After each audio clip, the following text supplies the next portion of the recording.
یەکێتی نیشتیمانی کوردستانم.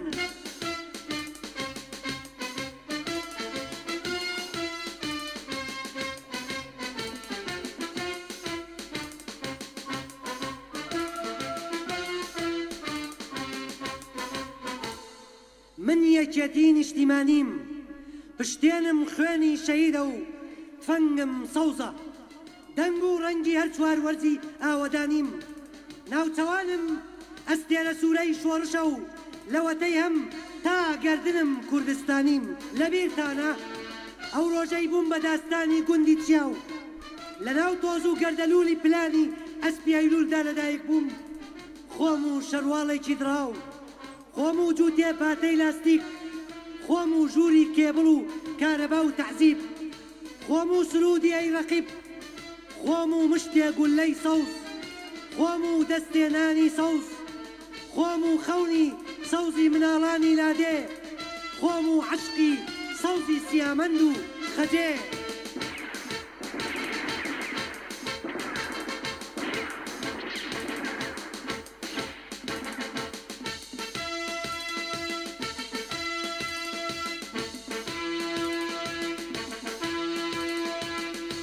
بە هەورازی شاخانەوە من تەنها مەفرەزەیە بووم، ڕێم لە مەقسەدە گڵاوەکەی حکومەتی بازەلی و سیخۆی بەحسی بەغدا بەستەوە، تێکوپێی شەهیدەکانی کۆمەڵە ناسنامەمە و بازاری 75 بناسنەوە.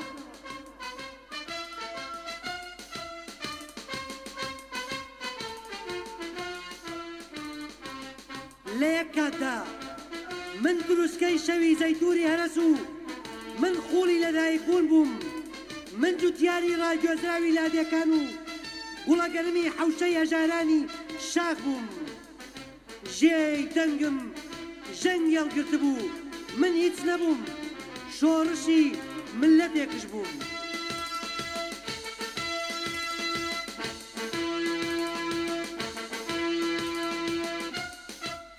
لە دوای هەرەس یەکەم تەقە شەید جەمالی من کردی،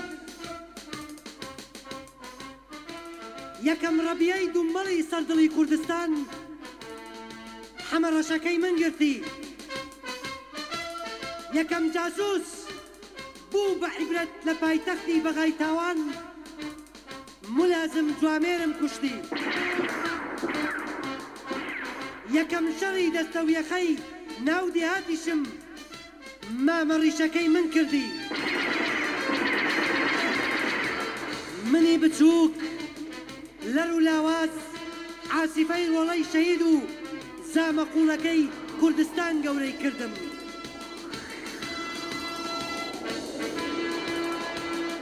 کوردستانم ئەی شاری شەقام شەهید و شارۆچکەی لە خاکدرا و دێهات ئەمپال کراوم، ئێستا خۆم و سەدان گۆڕستانی شەهید لەبەر چاوی ئێوەدا ڕاوەستاوم، لە باشوورەوە یەک بە یەک دەرگاکانتانەکەمەوە سوێنتانەدەم بە حەق وەڵام دەنەوە.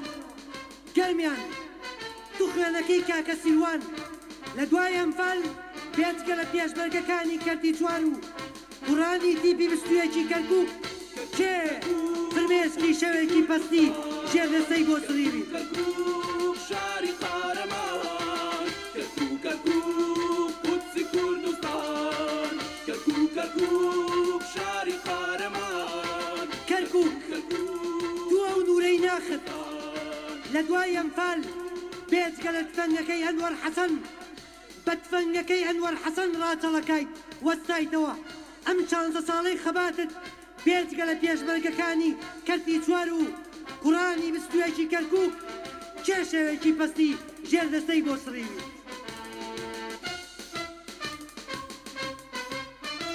سلەیمانی تو سەیوانی شەهیدستان کە یادی شەوی پێکدادان تەقە و کەمینی کۆڵانە تاریکەکانەکەیتەوە چێت بەبیر دێنێتەوە.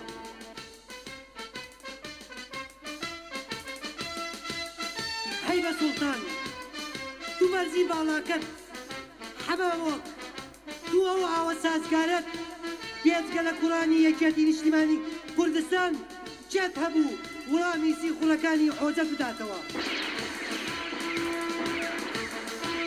پشتەر تو قودسیەتی ڕۆژانی ئیختیفای ساڵانی 76 کە دەستی پریاسەی نانت لە باوزێەوە پێمانەگەیشت کە پێشمەرگەیەکی نیشتیمانی بەحسی قڕ بوو پێچگەرە هێزگەی دەنگی من کێ لە ناوڕانیە بوو. هەولێر تو بەرزی ناوەکەت، هەولێر تو بەرزی قەڵاکەت، هەتا ئێستا کام سەردار و گۆک شەهید سەردارەکەی من لە شەقام و گۆڕەپاندا دەمانچەکەی خالی خالی کردوتەوە لە دڵی داگیرکەراندا. بادینان تو خوێنەکەی ئیبراهیم عەزۆ کامە ڕابەرت هەبوو یان بینیویانە وەک سەیدا ئازادەکەی هاتبوو بۆلات لە سەنگەری پێشەوەدا مشتۆی تفەنگەکەی بگرێ و هەر بە پێوە شەهید بکرێ.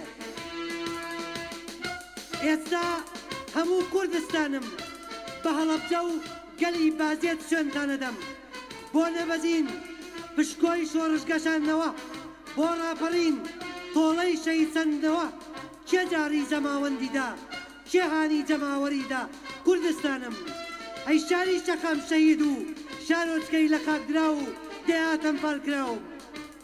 ئێستا خۆم و سەدان گۆڕستانی شەهید هاتووم لەبەر چاوی وجدانی ئێوەدا ڕاوەستاوم.